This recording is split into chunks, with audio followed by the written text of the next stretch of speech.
नमस्कार, स्वागत है आपका हमारे चैनल में। मैं रानी गुप्ता आपके साथ। बड़ी खबर सामने आ रही है। आपको बता दें कि पीएम नरेंद्र मोदी की मुलाकात दरअसल यूके के प्रधानमंत्री ऋषि सुनक के साथ हुई और इस मुलाकात से एक बेहद अच्छी खबर निकल करके सामने आ रही है। दरअसल अब ब्रिटिश में छात्रों को वीजा मिल जाएगा। इससे जो कहीं ना कहीं अपनी भविष्य तलाशने की कोशिश कर रहे हैं विदेशों में, उनके लिए ये बेहद अच्छी खबर है। इसी के साथ ही कहा जा रहा है कि जिस तरीके से उनकी मुलाकात हुई है उससे भारत और ब्रिटिश के रिश्ते और भी ज्यादा मजबूत होते हुए नजर आ रहे हैं। इसी के साथ ही देखने को मिला कि आज जहां इस G20 शिखर सम्मेलन का समापन दिवस था बाली में, तो वहीं ये भारत के लिए बड़े ही गर्व की बात थी और गर्व का क्षण था जब इंडोनेशिया के राष्ट्रपति ने प्रधानमंत्री नरेंद्र मोदी को G20 2023 की अध्यक्षता सौंपी है। आपको बता दें, जहां तमाम भारतीयों को इस पल को लेकर के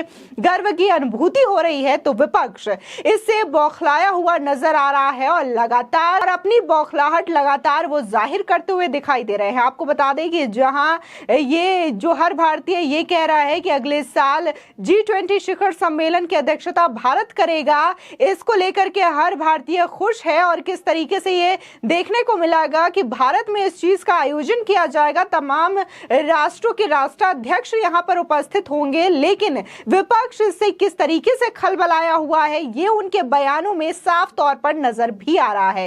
इसी के साथ ही देखने को मिला कि पीएम मोदी ने तमाम राष्ट्राध्यक्षों को भारत की कारीगरों से निर्मित जो स्वदेशी गिफ्ट होते हैं वो दिए हैं। किसी को ब्रास के बने हुए गिफ्ट दिए हैं तो किसी को स्कार्फ दिए हैं। तो वही अगर बात हम यूके के पीएम की करें ऋषि सुनक की, तो उनको भी उपहार के रूप में गुजराती कारीगरों के द्वारा बनाए गए मां दुर्गा की एक बेहद अनोखी और सुंदर पेंटिंग दी है। आपको बता दें, इंडोनेशिया के बाली में G20 समिट के दौरान प्रधानमंत्री नरेंद्र मोदी और ब्रिटिश के प्रधानमंत्री ऋषि सुनक की मुलाकात के बाद भारतीय नागरिकों के हक में एक बेहद अच्छी खबर सामने आई है।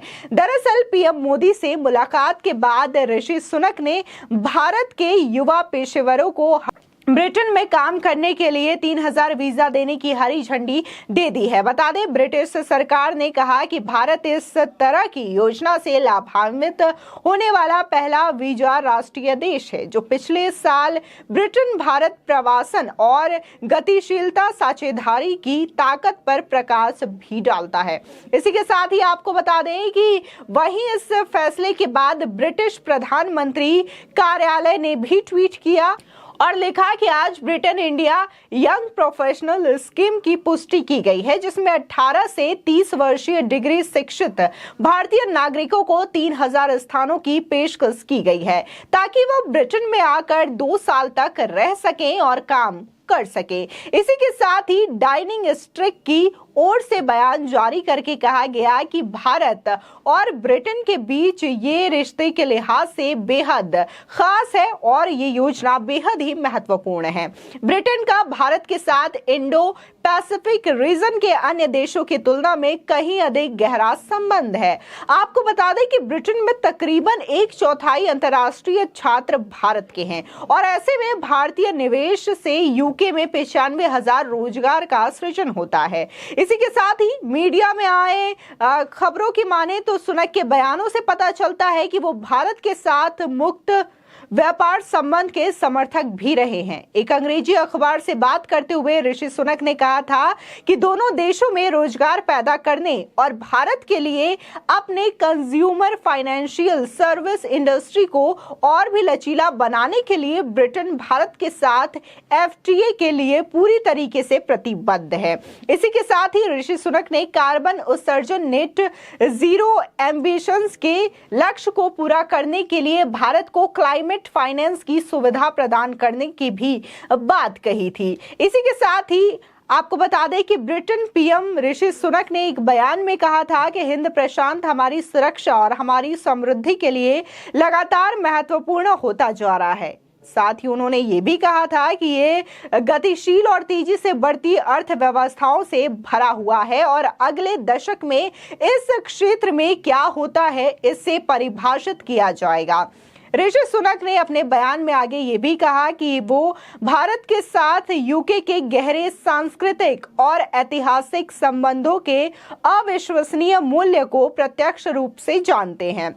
साथ ही उन्हें खुशी है कि भारत के और भी अधिक मेधावी युवाओं को अब यूके में जीवन का वो सब अनुभव करने का अवसर मिलेगा जो हमारी अर्थव्यवस्थाओं और समाजों को समृद्ध बनाने के लिए मददगार साबित होगा। बता दें कि भारतीय डायस्पोरा ब्रिटेन की अप्रवासी आबादी का एक बड़ा हिस्सा है और ब्रिटेन में सभी अंतर्राष्ट्रीय छात्रों का लगभग 1/4 हिस्सा भारत से ही है और इसी के साथ ही यूके वर्तमान में भारत के साथ एक व्यापार समझौते पर बातचीत भी कर रहा है।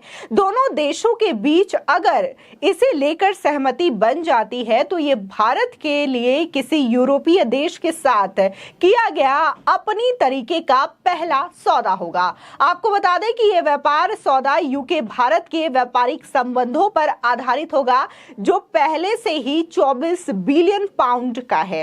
इसी के साथ ही आपको बता दें कि जब इंडोनेशिया के प्रेसिडेंट के द्वारा G20 शिखर सम्मेलन 2023 की अध्यक्षता भारत के प्रधानमंत्री नरेंद्र मोदी के हाथों में सौंपी गई तब प्रधानमंत्री मोदी ने भी अपनी बातें विश्व मंच पर रखी और इस दौरान उन्होंने कहा कि यह भारत के लिए बेहद गर्व का बात होगा कि 2023 यानी कि अगले साल G20 शिखर सम्मेलन की अध्यक्षता भारत करेगा। आपको सुनाते हैं कि आखिर इस मंच से प्रधानमंत्री मोदी ने क्या-क्या कहा। एक्सेलेंसीज, मैं एक बार फिर अपने मित्र राष्ट्रपति जोकोविच का अभिनंदन करना चाहता हूं। उन्होंने इस कठिन समय में G20 को कुशल नेतृत्व दिया है और मैं आज G20 समुदाय को बाली डिक्लेरेशन के अनुमोदन के लिए भी बधाई देता हूं। भारत अपनी G20 अध्यक्षता के दौरान इंडोनेशिया के सराहनीय इनिशिएटिव को आगे बढ़ाने का भरसक प्रयत्न करेगा।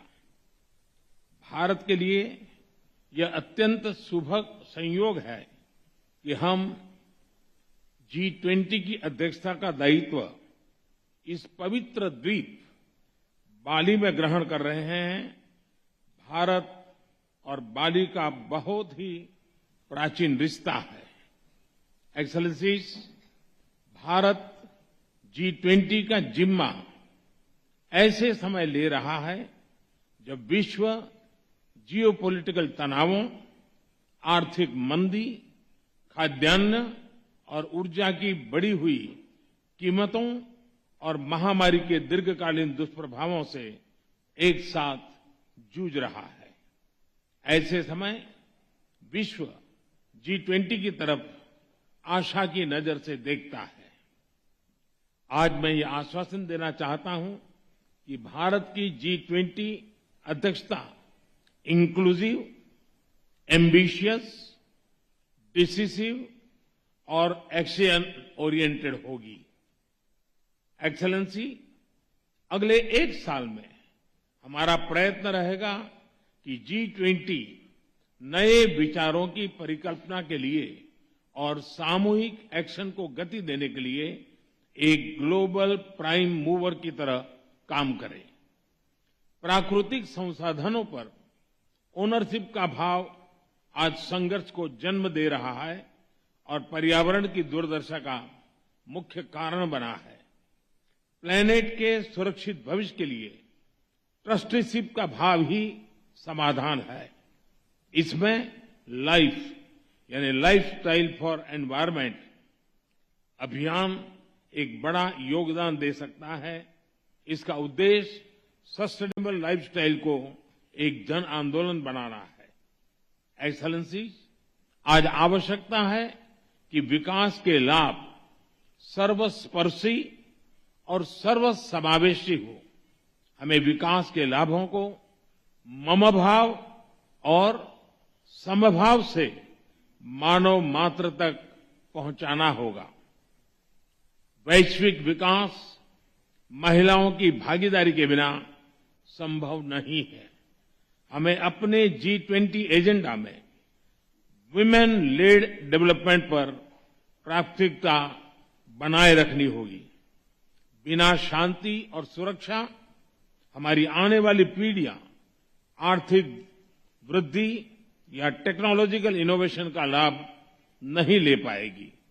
G20 को शांति और सौहार्द के पक्ष में एक दृढ़ संदेश देना होगा।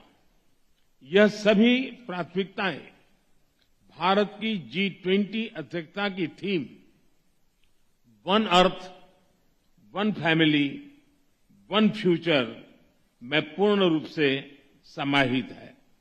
एक्सेलेंसीज, G20 की अध्यक्षता ग्रहण करना हर भारतीय के लिए गर्व का अवसर है। हम अपने देश के विभिन्न शहरों और राज्यों में G20 की बैठकें आयोजित करेंगे। हमारे अतिथियों को भारत की अद्भुतता, विविधता, समावेशी परंपराओं और सांस्कृतिक समृद्धि का पूरा अनुभव मिलेगा। हमारी कामना है कि आप सभी मदर ऑफ डेमोक्रेसी भारत में इस अद्वितीय उत्सव में सहभागी होंगे। साथ मिलकर हम G20 समूह को वैश्विक बदलाव का कैटलिस्ट बनाएंगे। बहुत बहुत धन्यवाद। आपको बता दें, जिस तरीके से पीएम मोदी ने कहा कि ये हमारे साथ साथ सभी भारतीयों के लिए गर्व का विषय है और उनका ये भी कहना है कि अगर वैश्विक रूप से भारत का विकास करना है तो इसके लिए सभी वर्गों का एक साथ आना जरूरी है। खासकर महिलाओं का भी इस विकास में हिस्सेदारी होना भी जरूरी है। तो वहीं जहां देखने को मिल रहा है कि G20 की अध्यक्षता करना भारत के लिए गर्व का विषय माना जा रहा है, तो ऐसे में जो विपक्षी दल के नेता हैं लगातार इसमें भी राजनीति करते हुए नजर आ रहे हैं और लगातार देखने को मिल रहा है कि सोशल मीडिया पर किस तरीके से तंज कसे जा रहे हैं प्रधानमंत्री नरेंद्र मोदी को लेकर के। फिलहाल आपकी इस खबर पर क्या राय है, हमारे कमेंट सेक्शन में जरूर बताएं। आगे की और भी अपडेट के लिए चैनल को सब्सक्राइब करना ना भूलें।